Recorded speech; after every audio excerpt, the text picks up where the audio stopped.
हम आज की आराधना पिता पुत्र और पवित्र आत्मा के नाम से आरंभ करें। परमेश्वर यहोवा अपने पवित्र मंदिर में, समस्त पृथ्वी उसके सामने शांत रहे। यहोवा का धन्यवाद करो, उससे प्रार्थना करो, देश देश के लोगों में उसके कामों का प्रचार करो, उसके लिए गीत गाओ, उसके लिए भजन गाओ, उसके सब आश्चर्य कर्मों पर ध्यान करो। कलीसिया अपने स्थान पर खड़े हो जाएंगे और प्रारंभिक गीत के रूप में हम गीत गाएंगे। गीत का नंबर है 6। गीत का नंबर है 6 और उसके बोल हैं, सिद्ध हो सवेरे मेरे प्राण और ईश्वर को गा। अब धन्यवाद। सिद्ध हो सवेरे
हम स्तुति के लिए गीत गाएंगे। गीत का नंबर है 592।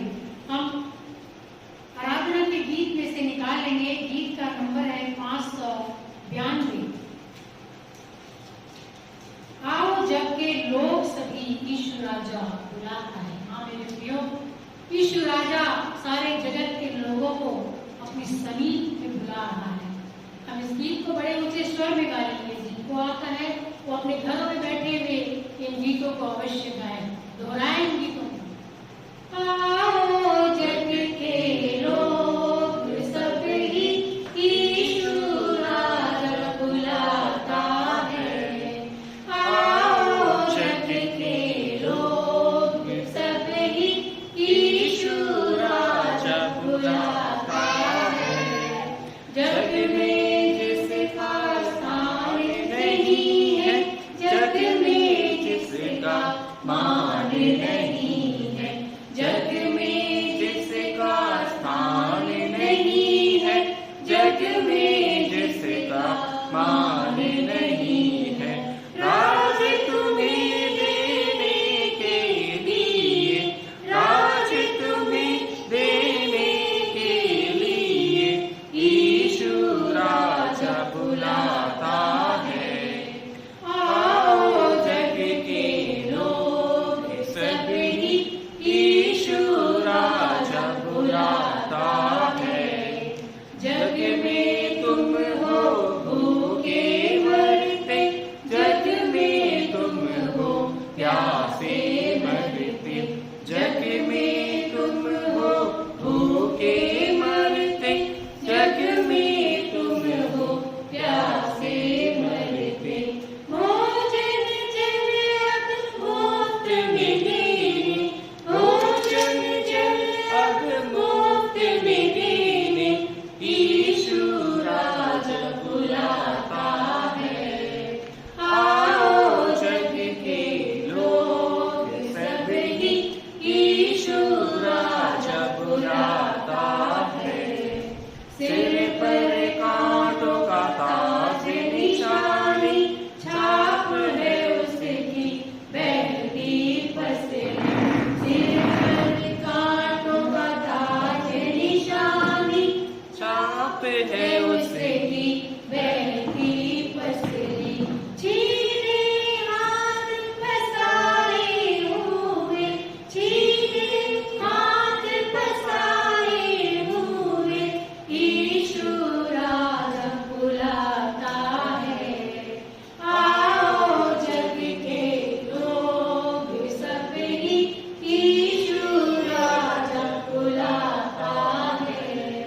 आओ भाइयों, आओ बहनों, आओ उसको परखो देखो। आओ भाइयों, आओ बहनों, आओ उसको परखो देखो। सारा भार उठाने के लिए, सारा भार उठाने के लिए यीशु राजा बुलाता है। आओ जग के लोग सब ही यीशु राजा बुलाता है। आइए हम सब उत्तराधि पाठ में जाएंगे और इस वक्त हम निकाल लेंगे दूसरा कुरिन्थियों और उसका 12वां अध्याय, दूसरा कुरिन्थियों और उसका 12वां अध्याय 1 से लेकर 10 तक हम उत्तरवादी की रीति पर पढ़ लेंगे। दूसरा कुरिन्थियों 12 अध्याय 1 से लेकर 10 तक हम उत्तरवादी की रीति पर पढ़ लेंगे। यद्यपि घमंड करना मेरे लिए ठीक नहीं, तो भी करना पड़ता है। इसलिए मैं प्रभु के दिए हुए दर्शनों और प्रकाशनों की चर्चा करूंगा। मैं मसीह में एक मनुष्य को जानता हूँ। 14 वर्ष हुए कि ना जाने देर सही ना जाने देर रही, परमेश्वर जानता है। ऐसा मनुष्य जिसे स्वर्ग तक उठा लिया गया। मैं ऐसे मनुष्य को जानता हूँ, न जाने दे सही न जाने दे रही, परमेश्वर ही जानता है कि स्वर्ग लोक पर उठा लिया गया और ऐसी बातें सुनी जो कहने की नहीं और जिनका मुंह पर लाना मनुष्य को उचित नहीं। ऐसे मनुष्य पर तो मैं घमंड करूंगा, परंतु अपने पर अपनी निर्बलताओं को छोड़ अपने विषय में घमंड न करूंगा। क्योंकि यदि मैं घमंड करना चाहूंगी तो मूर्ख ना होऊंगा, क्योंकि सच बोलूंगा तो भी रुक जाता हूँ। ऐसा ना हो कि जैसा कोई मुझे देखता है या मुझसे सुनता है, मुझे उससे बढ़कर समझे। इसलिए कि मैं प्रकाशनों की बहुतायत से भूल न जाऊं, मेरे शरीर में एक कांटा भी चुभाया जाए, अर्थात शैतान का एक दूत कि मुझे घूंसे मारे, ताकि मैं भूल न जाऊं। जिसके विषय में मैंने प्रभु से 3 बार विनती की कि मुझसे यह दूर हो जाए। पर उसने मुझसे कहा, मेरा अनुग्रह तेरे लिए बहुत है, क्योंकि मेरी सामर्थ निर्बलता में सिद्ध होती है। इसलिए मैं बड़े आनंद से अपनी निर्बलताओं पर घमंड करूंगा कि मसीह की सामर्थ मुझ पर छाया करती रहे। अंतिम पद हम सब एक साथ पढ़ेंगे। इस कारण मैं मसीह के लिए निर्बलताओं में और निंदाओं में और दरिद्रता में और उपद्रव में और संकटों में प्रसन्न हूँ, क्योंकि जब मैं निर्बल होता हूँ तभी बलवान होता हूँ। परमेश्वर अपने जीवन वचन के पढ़े और सुने जाने पर बहुतायत की आशीष देवे। आइए हम सब कलीसियाई प्रार्थना में जाएंगे। विशेष विनती और प्रार्थना हम छोटी बेटी के लिए करेंगे, निकिता लाल के लिए जो कोविड पॉजिटिव है, और कोई प्रेयर रिक्वेस्ट है अपनी जानकारी के अंदर। हम कलीसिया के लोगों के लिए और जो बहुत से हमारे कोविड फ्री लोग हो चुके हैं कोविड से पॉजिटिव, हम उन सबों के लिए प्रार्थना करेंगे। आइए हम प्रार्थना में जाएं। धन्यवाद धन्यवाद धन्यवाद धन्यवाद धन्यवाद धन्यवाद धन्यवाद धन्यवाद जीवित और सामर्थ्य परमेश्वर पिता, इस प्रातः काल में महापवित्र दिन में हम आपके चरणों पर हैं प्रभु जी, क्योंकि आप धन्यवाद के योग्य हैं। इसलिए हम अपने हृदय गहराई से मेरे परमेश्वर हम आपको धन्यवाद बलि अर्पित करते हैं। प्रभु जी आप ग्रहण करें मेरे परमेश्वर। हम धन्यवाद देते हैं प्रभु जी कि इस कोरोना काल में हम सबों को आपने सुरक्षित रखा है मेरे परमेश्वर। हम पर बड़ी दया आपकी हुई है प्रभु जी, आपकी करुणा हम पर हुई है मेरे परमेश्वर, कि आपने हमें सुरक्षित रखा है और अपने धर्म में हाथों में रखा है, ताकि हम मेरे परमेश्वर इस कोरोना काल में भी आपके नाम के महिमा और बड़ाई अपने जीवन से, अपने शरीरों से, अपनी आत्मा से करने पाए मेरे परमेश्वर। हम धन्यवाद देते हैं प्रभु जी कि आपने हमें बुलाया, न सिर्फ बुलाया परंतु हमें चुना मेरे परमेश्वर, ताकि हम आपके राज्य के कार्य को प्रभु जी ऐसे ही आपकी अगुवाई में मेरे परमेश्वर करते चले जाए, ताकि बहुतों के जीवन के लिए आशीष का कारण बन सके मेरे परमेश्वर। हम धन्यवाद धन्यवाद धन्यवाद देते हैं मेरे परमेश्वर देवरी खुद में स्थापित इस छोटी सी कलीसिया के लिए जो आपकी है मेरे परमेश्वर, जहाँ आपके लोग वास करते हैं प्रभु जी। मैं विनती और प्रार्थना करती हूँ प्रभु जी कलीसिया के प्रत्येक सदस्यों के लिए, हर एक के जीवन में मेरे परमेश्वर आपकी आशीष को हम देखने पाए प्रभु जी। इस कोरोना काल में मेरे परमेश्वर प्रत्येक परिवारों के घरों में मेरे परमेश्वर उनके द्वारों पर प्रभु यीशु मसीह का पवित्र लोहू की झांक रहने पाए प्रभु जी, ताकि कोई भी कोरोना का वायरस मेरे परमेश्वर उन घरों तक न पहुंच सके मेरे परमेश्वर, और वे सब के सब आपके धर्म दाहिने हाथ में सुरक्षित पाए जाए मेरे परमेश्वर। मैं बच्चों को आपके हाथों में सौंपती हूँ प्रभु जी। इन बच्चों की आपने निरंतर अगुवाई की है, रक्षा रखवाली की है। मैं धन्यवाद धन्यवाद धन्यवाद देती हूँ मेरे परमेश्वर। मैं विनती और प्रार्थना करती हूँ मेरे परमेश्वर जवानों के लिए, हर एक जवान आपके धर्म में दाहिने हाथों में सुरक्षित पाया जाता है मेरे परमेश्वर। मैं धन्यवाद देती हूँ प्रभु जी। यह इसलिए है प्रभु जी क्योंकि आप चाहते हैं मेरे परमेश्वर कोई भी नाश ना हो, परंतु सब अनंत जीवन को प्राप्त कर सके। इसलिए मैं प्रत्येक जवान को मेरे परमेश्वर आपके हाथों में सौंप देती हूँ। हर एक जवान अपने उद्धारकर्ता प्रभु यीशु मसीह को, अपने सृजनहार परमेश्वर पिता को निरंतर अपनी इस जवानी के दिन में याद रखने पाए मेरे परमेश्वर। प्रार्थना करती हूँ प्रभु जी प्रत्येक बहनों के लिए, वे आपकी सेवकाई में, आपके राज्य के कार्य में मेरे परमेश्वर आके रहते हैं। आप उनके जीवन को अपने हाथ में ले प्रभु जी, उन्हें आशीषित करें मेरे परमेश्वर, सुरक्षित रहने पाए प्रभु जी, और अपने परिवार के लिए, अपने पति के लिए, बच्चों के लिए, आस पड़ोस के लिए, प्रियों के लिए ये बहनें आशीष का कारण बनने पाए मेरे परमेश्वर। प्रार्थना करती हूँ प्रत्येक पुरुष भाइयों के लिए, उनके जीवन को आपके हाथों में सौंपती हूँ प्रभु जी। उनका जीवन इस कोरोना काल में मेरे परमेश्वर आपकी समीप में कितने पाए प्रभु जी, ताकि वो आपके प्रेम के जो गहरा प्रेम है मेरे परमेश्वर प्रत्येक भाई जान सके प्रभु जी, क्योंकि वो आज सुरक्षित है तो आपके उस गहरे प्रेम के कारण मेरे परमेश्वर मैं धन्यवाद देती हूँ प्रभु जी। हर एक के जीवन को, प्रत्येक भाइयों के जीवन को आपके घर में दाहिने हाथों में सौंपती हूँ मेरे परमेश्वर। हर एक बीमारों को मेरे परमेश्वर जो विनती और प्रार्थना करते हैं, जो प्रेयर रिक्वेस्ट डालते हैं मेरे परमेश्वर, विशेषकर इस कोरोना की बीमारी से जो पीड़ित है, जो दुख में है, जो बिस्तर पर है, जिनको सांस लेने में परेशानी हो रही है, जिनको ऑक्सीजन सिलेंडर की कमी हो रही है, मेरे परमेश्वर आपने प्रभु जी आप सहायता मदद करें, उनकी हर कोशिश को प्रभु जी जो करते हैं आप सफल बनाए मेरे परमेश्वर, उन्हें सुरक्षित रखें प्रभु जी, उन्हें चंगाई दे मेरे परमेश्वर, ताकि अपने धन्यवादी हृदय को आपके सम्मुख, मनुष्यों के सम्मुख नहीं केवल परंतु अपने जीवित परमेश्वर के सम्मुख मेरे परमेश्वर अर्पित करने वाले हो सके।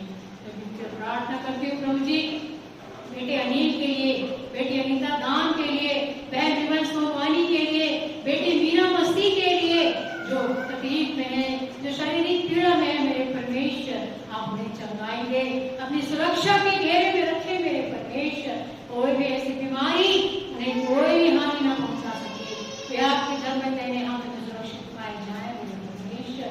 मैं अपनी छोटी बेटी निकिता लाल के लिए प्रार्थना करके जो भिलाई में है मेरे परमेश्वर, अपने परिवार से दूर रहकर मेरे परमेश्वर कोविड-19 के मरीजों की वो सेवा करती मेरे परमेश्वर, और इसी दौरान वो प्रभु जी कोविड से पीड़ित हो गई है मेरे परमेश्वर, आप उसकी सुधि ले परमेश्वर, कोई भी शारीरिक पीड़ा उसे न होने पाए प्रभु जी, वो इस कोविड से सुरक्षित मेरे परमेश्वर बाहर निकल आए, और मेरे परमेश्वर अपने जीवित परमेश्वर को धन्यवाद देने वाली बेटी बन सके प्रभु जी। निरंतर आप उसे स्वस्थ रखे, सामर्थ्य से परिपूर्ण करे, जो कमजोरी इसके द्वारा शरीर में जो दुर्बलताएं आती है मेरे परमेश्वर ऐसी दुर्बलताओं में पौलुस कहता है कि मैं और भी बलवंत होता जाता हूँ मेरे परमेश्वर। हाँ मेरे परमेश्वर, ये कोविड, ये कोरोना मेरे परमेश्वर हमें इसलिए दुर्बलता में डालता है मेरे परमेश्वर, और ये परीक्षा सचमुच में शैतान की ओर से है। उस अय्यूब के जीवन में जिस प्रकार से शैतान ने परीक्षा को डाला ताकि वो निर्बलता में भी परमेश्वर के प्रति बलवंत बनता जाए। हाँ मेरे परमेश्वर, हम सब भी मेरे परमेश्वर इस निर्बलता में, इस घड़ी में, इस परीक्षा की घड़ी में भी मेरे परमेश्वर हम और भी बलवंत और बलवंत बनते चले जाए जो आप चाहते हैं मेरे परमेश्वर। धन्यवाद धन्यवाद धन्यवाद देते हैं मेरे परमेश्वर, हर एक प्रियो के लिए मेरे परमेश्वर, उनके जीवन के लिए हम आशीष को मांग लेते हैं। इस छोटी सी कलीसिया के लिए, आराधना के विभिन्न घटकों के लिए हम आपसे प्रार्थना करते हैं, आशीष को मांगते हैं मेरे परमेश्वर। हम धन्यवाद देते हैं बेटी विनी के लिए मेरे परमेश्वर, विशेष करके आपने उस पर बड़ी दया दिखाई है मेरे परमेश्वर, आपने प्रार्थनाओं को, आपने भक्तों का सुना मेरे परमेश्वर, आपने उस इम्पॉसिबल को आपने पॉसिबल बना दिया मेरे परमेश्वर, आपने निराशा को आशा में बदल दिया मेरे परमेश्वर, और ये केवल मनुष्यों के द्वारा नहीं बल्कि केवल और केवल आपके द्वारा ही हो सकता था प्रभु जी। हमने आपके नाम को पूरे धन्य माना है और जाना है। हम धन्यवाद धन्यवाद धन्यवाद देते हैं माँ के लिए, बेटी विनी के लिए जो सुरक्षित है प्रभु जी। आप सामर्थ्य से भरे हर एक कमजोरी को आप दूर करें मेरे परमेश्वर, उसे स्वस्थ बनाए, और छोटे से प्यारे से बच्चे को जो आपने आशीष के रूप में दिया प्रभु जी, सचमुच में वो आशीष का कारण अपने माता पिता के लिए, अपने परिवार के लिए, अपनी कलीसिया के लिए, समाज के लिए वो बालक परमेश्वर आपका चुना हुआ दास होने पाए प्रभु जी, आशीष का कारण बनने पाए मेरे परमेश्वर, आपका सेवक बन सके प्रभु जी। मैं धन्यवाद धन्यवाद धन्यवाद देती हूँ।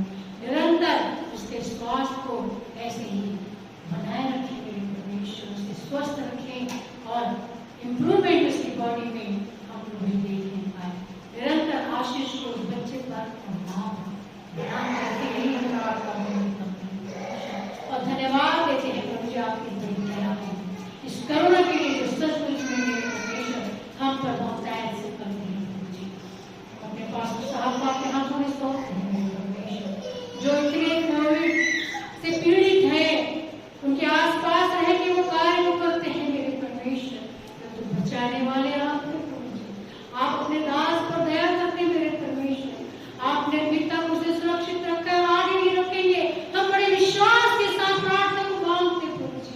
प्रभु यीशु क्रिस्त के पवित्र लहू का बाढ़ उसके शरीर के चारों ओर मेरे परमेश्वर, सर के बाल से लेकर पैर के नाखून तक मेरे परमेश्वर आपके लोग की छाप होने पाए प्रभु जी, ताकि वो इस कोरोना काल में इस बीमारी से और अन्य दुर्घटनाओं से, जोखिमों से मेरे परमेश्वर बचा रह सके। धन्यवाद देते हैं उसके जीवन के लिए, बहुतायत से मेरे परमेश्वर आपके राज्य के कार्य के लिए, आपकी सेवा के लिए उसका जीवन मेरे परमेश्वर काम में आने वाला हो सके और बहुत सफल आपके राज्य के लिए बना सके। बहुत सी आत्माओं को आपके खत्ते में बदल सके मेरे परमेश्वर, ऐसी आशीष उसके जीवन में हम चाहते हैं। पारिवारिक जीवन में भी हम आपकी आशीष को चाहते हैं और संसार में रहते हुए अच्छे स्वास्थ्य को उनके लिए मांग लेते हैं। बीमारियों से, शारीरिक पीड़ाओं से जो उसे दुर्बल बनाती है, जो उसे तकलीफ देती है मेरे परमेश्वर, आप दूर कर दीजिए और संपूर्ण सामर्थ्य के साथ आपसे सामर्थ्य पाकर वो उसमें बनता नहीं बलवंत बनता चला जाए। मेरी प्रार्थना करते हैं जो वचन की सेवकाई में आते हैं, जब मेष की आराधना को प्रभु जी चलाते हैं, जब वचन को प्रभु जी अपने लोगों के बीच में बांटते हैं प्रभु जी, आप उसके मुंह के द्वारा बातचीत करें प्रभु जी। हर एक वचन, हर एक सुनने वाले के गाढ़ पर तो मुझे को आर पार झेल सके प्रभु जी, और वो वचन के बीच कई गुना 100 गुना फैला सके। अपने जीवन को आपके हाथों में सौंप, बेटे जैमिया को आपके हाथों में सौंप, बेटी निन्नी को आपके हाथ में सौंपते हैं। हर एक पर आशीष आज तक आपने बनाकर रखी, धन्यवाद हो प्रभु जी। आगे भी आपकी दया, आपके रहम को हम मांगते मेरे परमेश्वर, निरंतर मेरे छोटे से परिवार पर बनी रहे और वो ज्योति, वो प्रकाश, वो उजाला मेरे परिवार के जीवन में प्रभु जी लोगों को दिखाई दे, वो प्रकाश लोग देख सके और जान सके। हर एक बातों में प्रभु जी हम घटने पाए मेरे परमेश्वर, और आप हमारे जीवन से निरंतर बढ़ते चले जाए, यही हम प्रार्थना करते हैं। इस छोटी सी विनती को बड़े धन्यवाद के साथ हम सबों के उद्धारकर्ता, मुक्तिदाता और आपके इकलौते पुत्र प्रभु यीशु मसीह के पवित्र और मीठे नाम से मांगते हैं। सुनिए और दया से ग्रहण करें। सब कहें आमीन।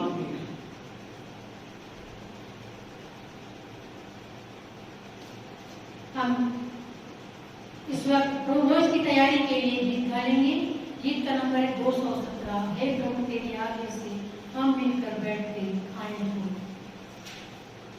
हे प्रभु तेरी आज्ञा से हम मिलके बैठते खाने को, तू जैसा बोला शिष्यों से कि मुझे स्मरण यूं करो।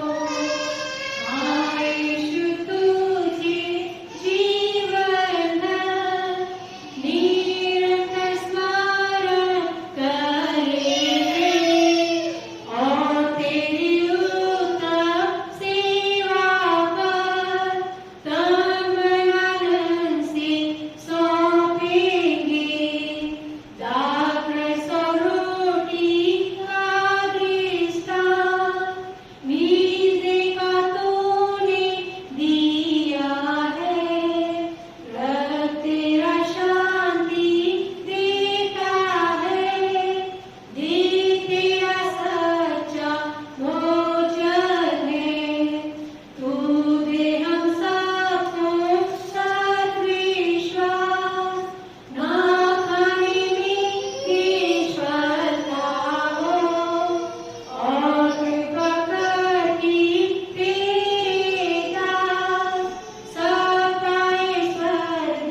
आइए प्रियो हम मेज की तैयारी की आराधना में शामिल हों।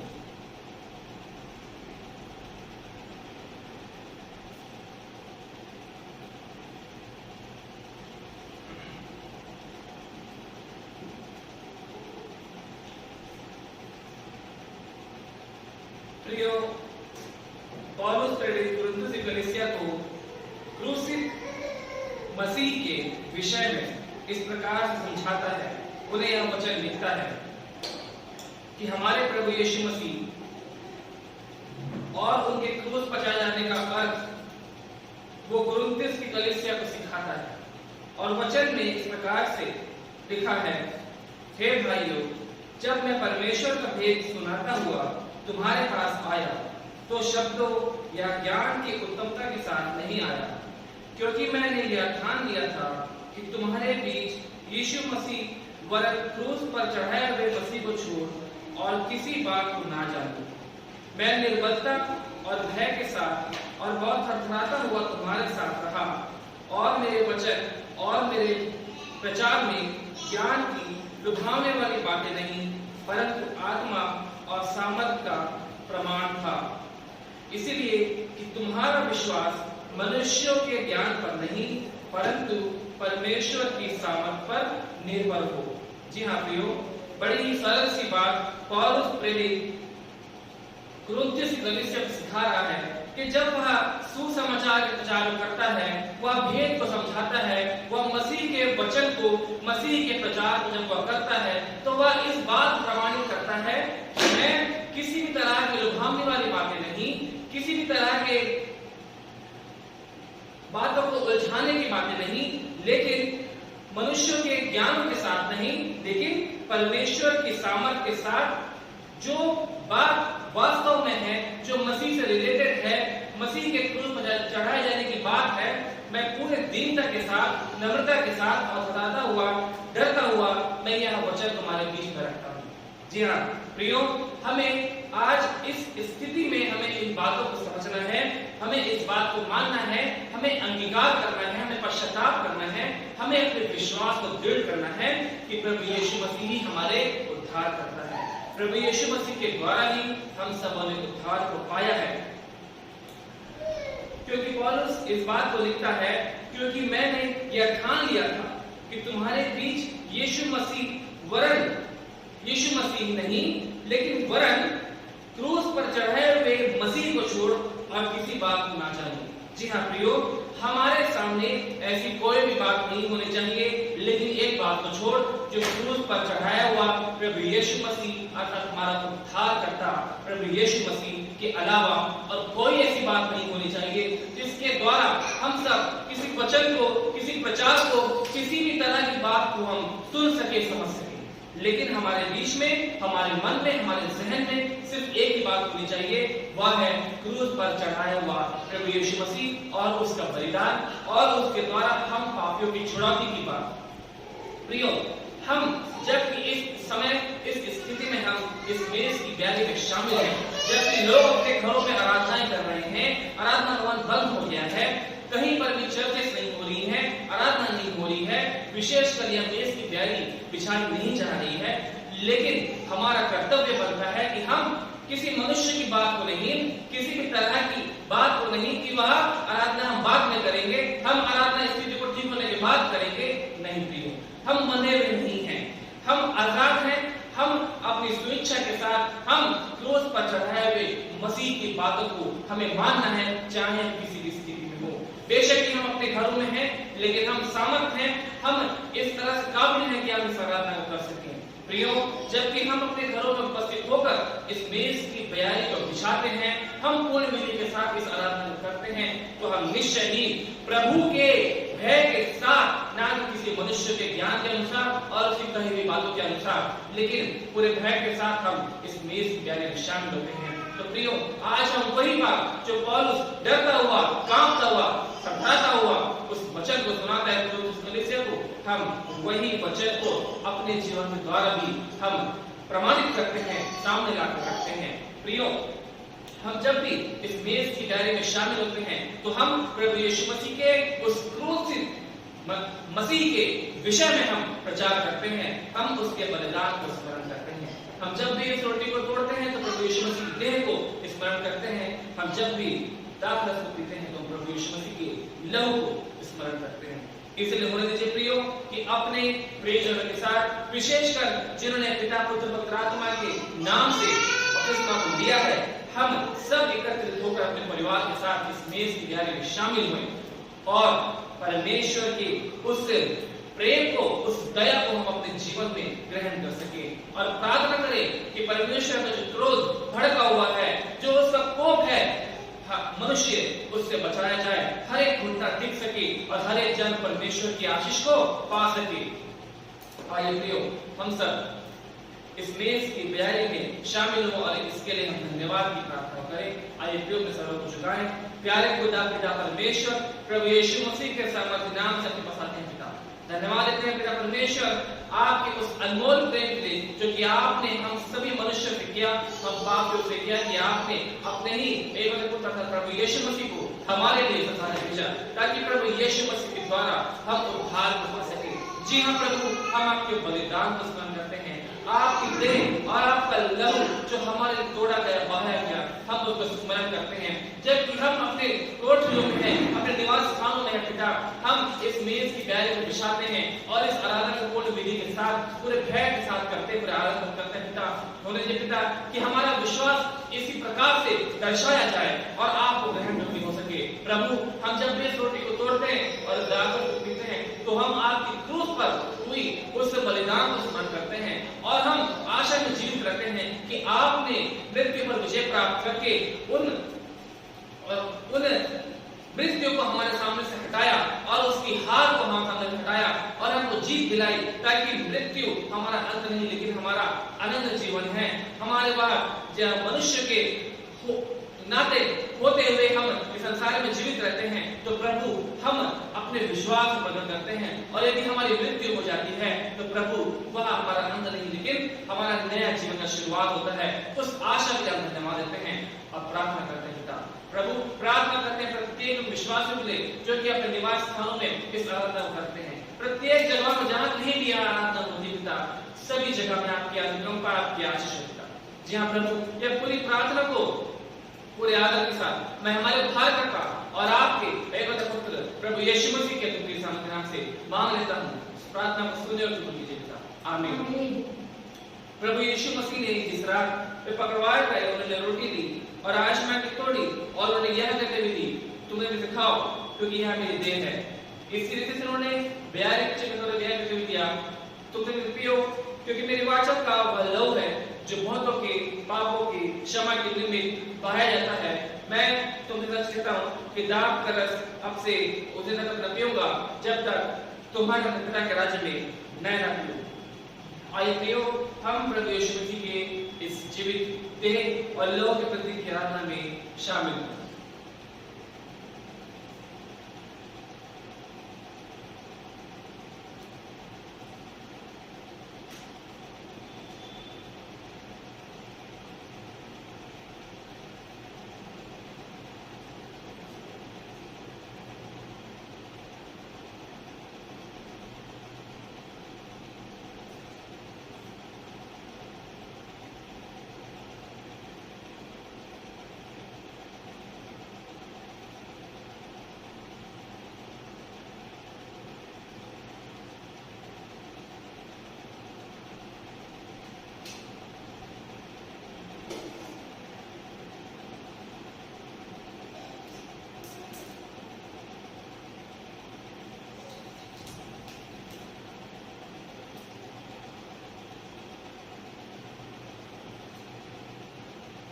आइए प्रियो, हम इस मेज की तैयारी की आराधना के अंत में उस प्रार्थना करें जो कि प्रभु यीशु मसीह ने अपने शिष्यों को सिखाई है। हे हमारे पिता, तू जो स्वर्ग में है, तेरा नाम पवित्र माना जाए, तेरा राज्य आए, तेरी इच्छा स्वर्ग में पूरी होती है, वैसे पृथ्वी पर भी पूरी हो। हमारी रोटी आज हमें दे और जैसा हमने अपराधियों को क्षमा किया है, वैसे भी हमारे अपराधों को क्षमा कर, हमें परीक्षा में न लाओ परंतु बुराई से बचा, क्योंकि राज, राज्य और महिमा सदा तेरी है। आमीन।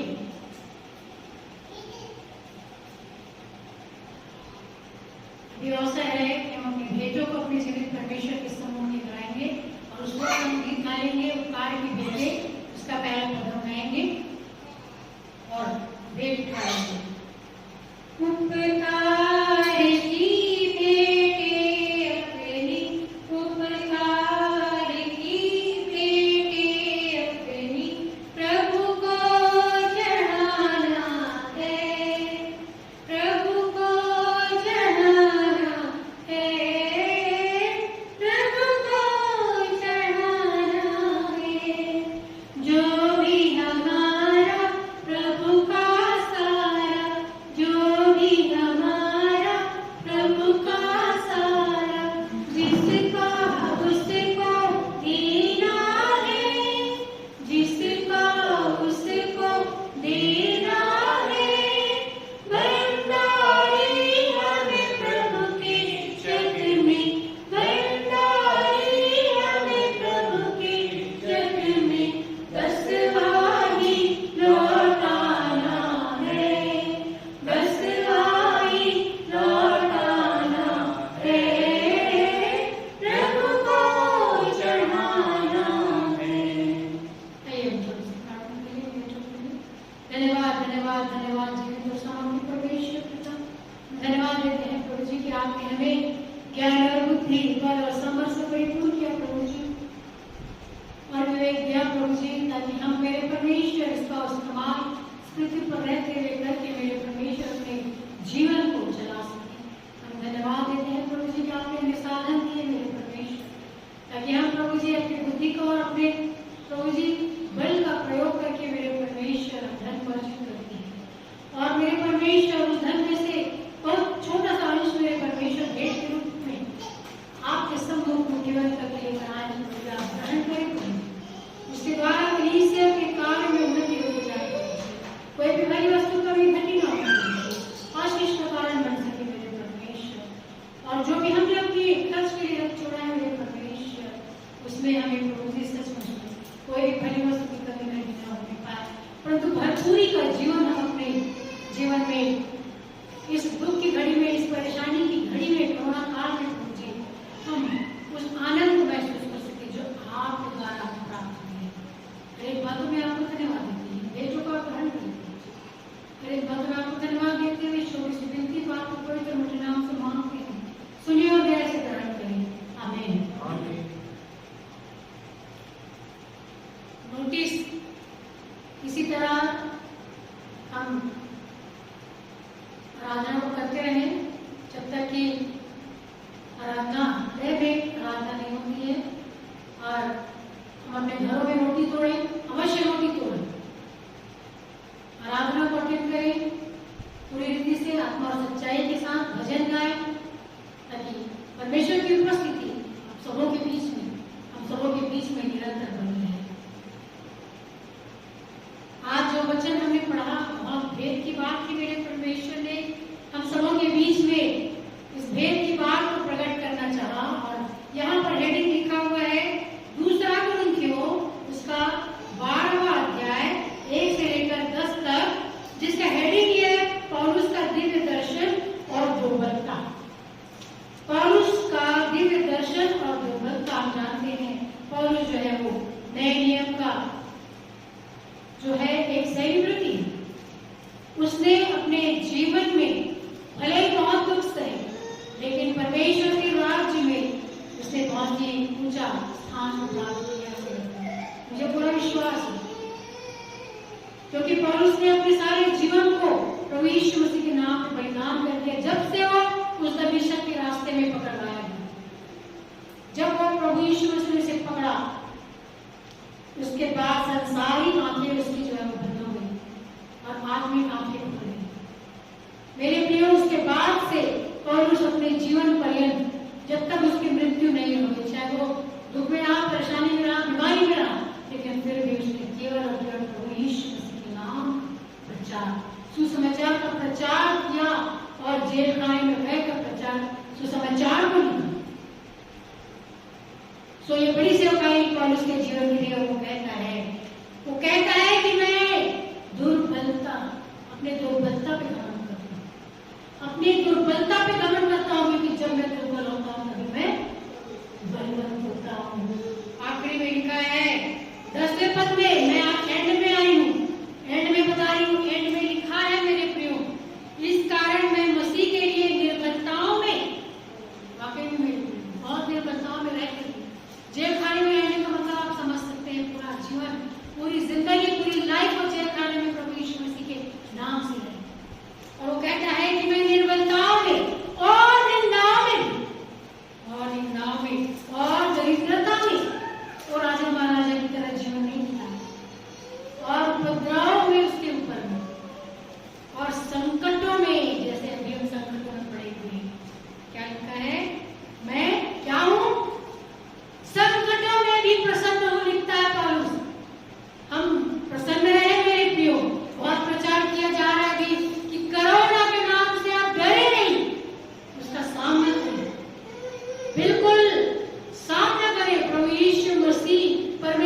है वह परमेश्वर से, मार्ग, सत्य और जीवन नहीं।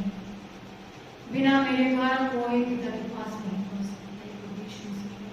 और पौलुस को प्रभु यीशु मसीह पर इतना विश्वास था, वो कहता है कि मैं इन संकटों के दिनों में, ये आप ध्यान से पढ़ लीजिए मेरे लिए, बहुत ज्यादा नहीं बोलूंगी, लेकिन आपके हृदय में काम करे, आपका हृदय बदल जाए, यही मैं चाहती हूँ। वचन के माध्यम से लिखा है, इस कारण मैं मसीह के लिए निर्भर। किसके लिए? अपने आप के लिए नहीं।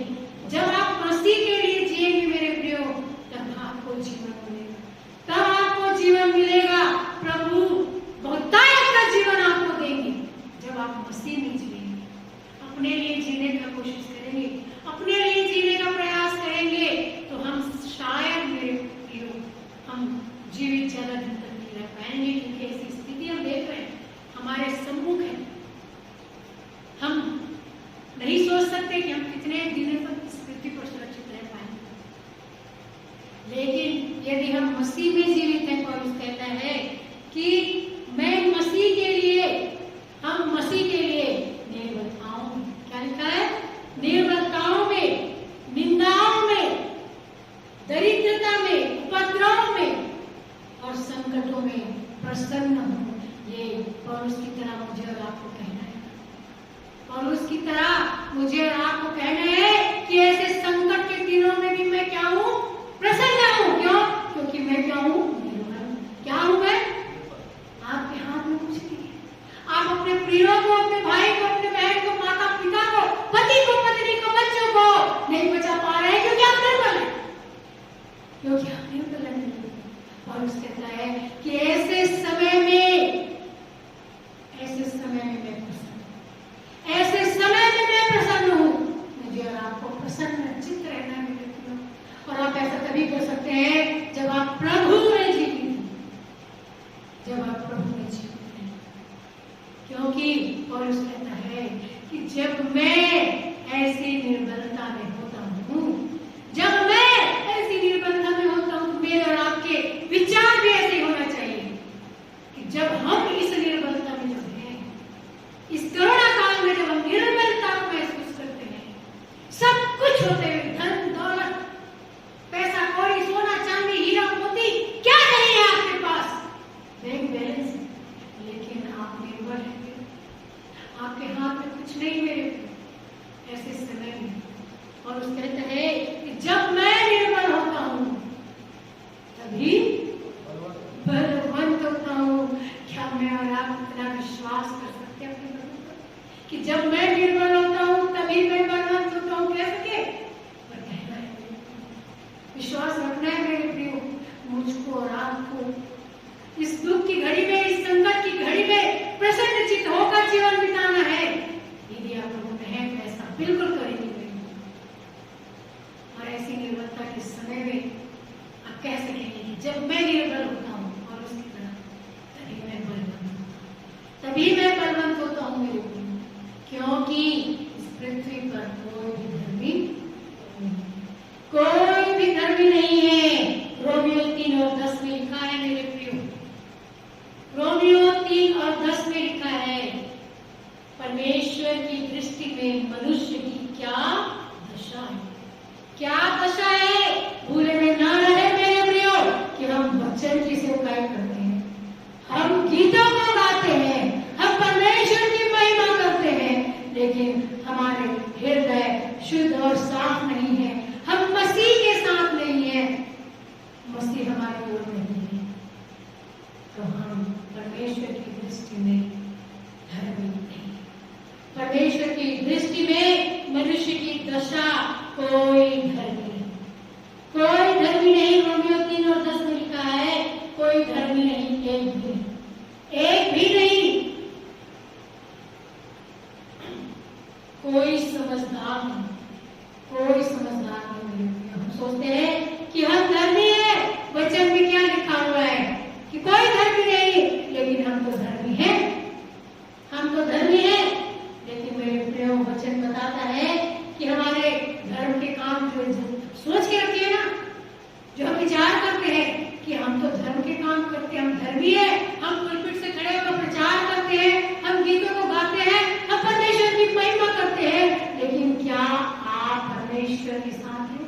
या प्रभु आपके साथ है, आप ये विचार करेंगे, क्योंकि हमारे धर्म के काम परमेश्वर की दृष्टि में मैंने और चित्रों के समान है। इसलिए हम घमंड न करें, हम घमंड न करें। कोई समझदार नहीं, कोई परमेश्वर का खोजने वाला नहीं। आज यही स्थिति है मेरे प्रियो, कोई परमेश्वर का खोजने वाला नहीं। रोमियो 3:10-11 12 आप पढ़ते जाए, आपको सारी बातें समझ में आ जाएगी मेरे प्रियो। परमेश्वर का कोई खोज करने वाला नहीं, कोई समझदार नहीं, कोई परमेश्वर को खोजने वाला नहीं। 3:11 में लिखा है कोई भलाई करने वाला नहीं। 3:12 में लिखा है सबके सब भटक गए हैं, सबके सब निकम्मे बन गए हैं। मैं और आप क्या है मेरे प्रियो? भटके हुए हैं, निकम्मे हैं। हम ये न सोचे कि हम धर्म के काम कर रहे हैं तो हम बच जाएंगे। मैंने जुट रहे हैं मेरे प्रियो परमेश्वर की दृष्टि में हमारे धर्म के काम। लोगों में कुशलता और मेल मिलाप नहीं। रोमियो 3:17 में लिखा है उन्होंने कुशल का मार्ग नहीं जाना, कुशल का मार्ग जाना ही नहीं। रोमियो 3:17 में सिखाता है, बताता है, चिताता है। ये रोम की कलीसिया के ऊपर उसके द्वारा लिखी हुई 3:18 रोमियो का लिखा है कोई परमेश्वर का भय मानने वाला नहीं। यदि परमेश्वर का भय मानने वाले होते तो आज ग्रेस काल की जगह ग्रेस काल नहीं पड़ता है। परमेश्वर ने बहुत अनुग्रह किया मेरे प्रियो। अभी तक हम क्लेश काल में जी रहे थे, लेकिन अब क्लेश काल आ गया। इस क्लेश में हमको कैसे बचना है मेरे प्रियो? क्योंकि कोई कुशल का मार्ग नहीं जाना, कोई कुशल का मार्ग, किसी ने कुशल का मार्ग नहीं जाना। रोमियो 3:17 में लिखा है, 18 में लिखा है कोई परमेश्वर का भय मानने वाला नहीं। उनकी आंखों के सामने परमेश्वर का भय नहीं है।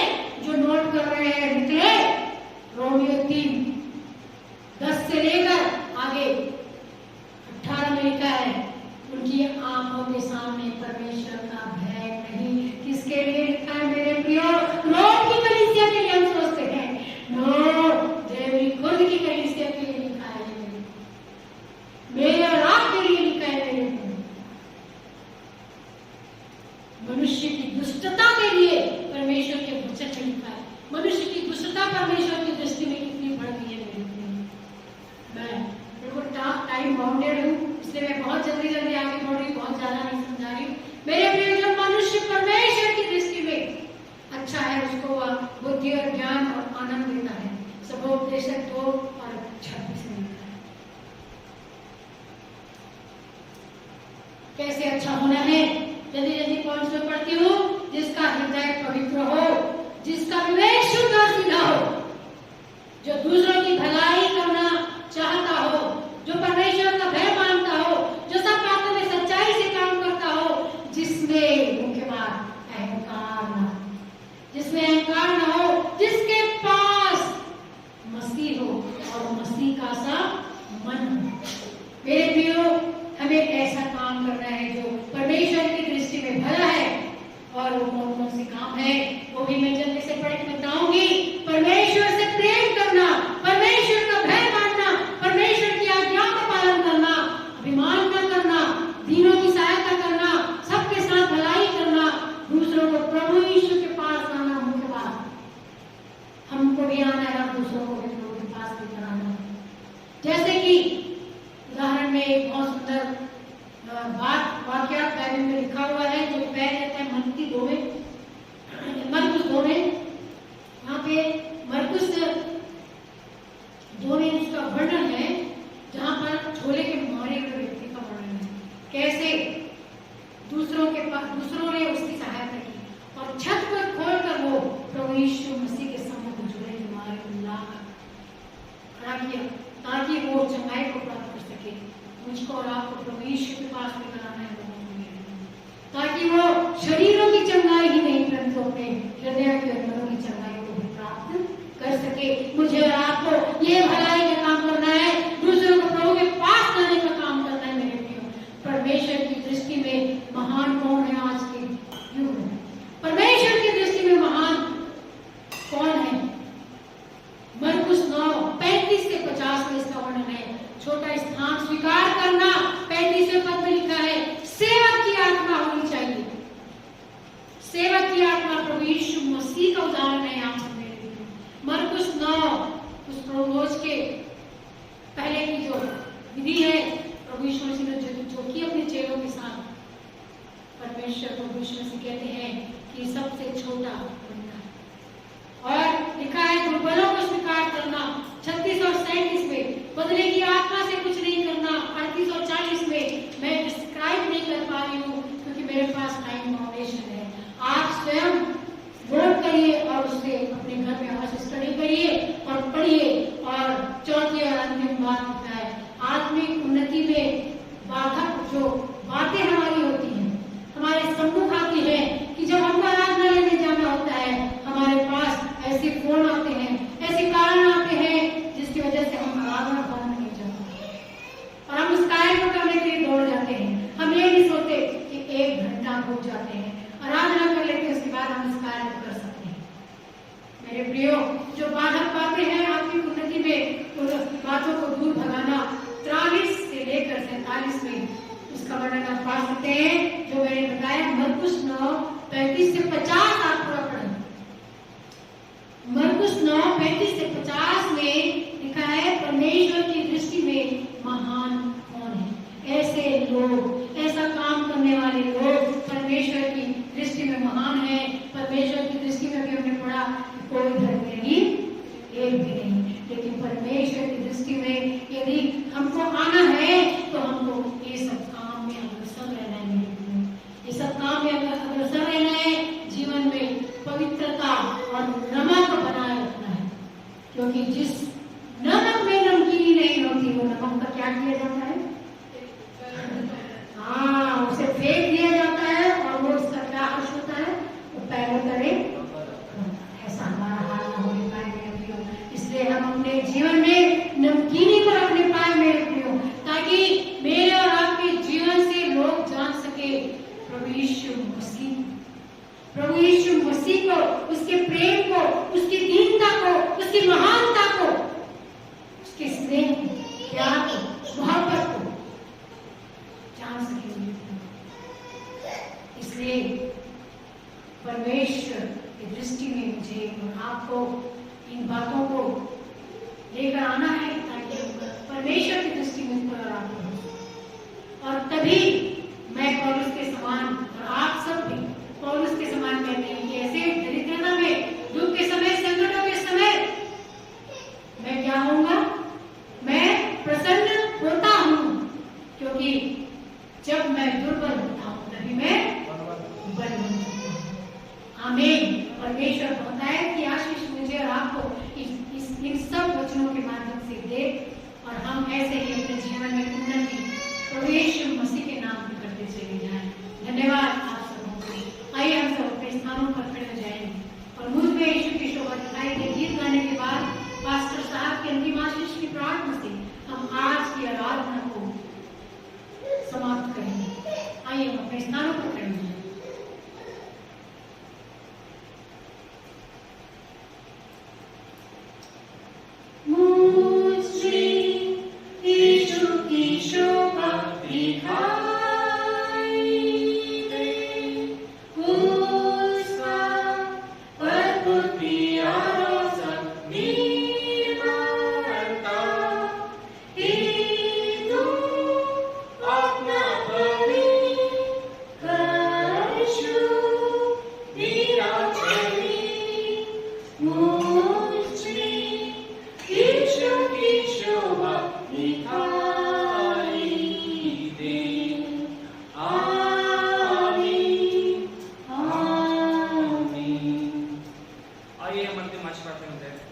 परमेश्वर पिता की सामर्थ सारी समझ से परे है।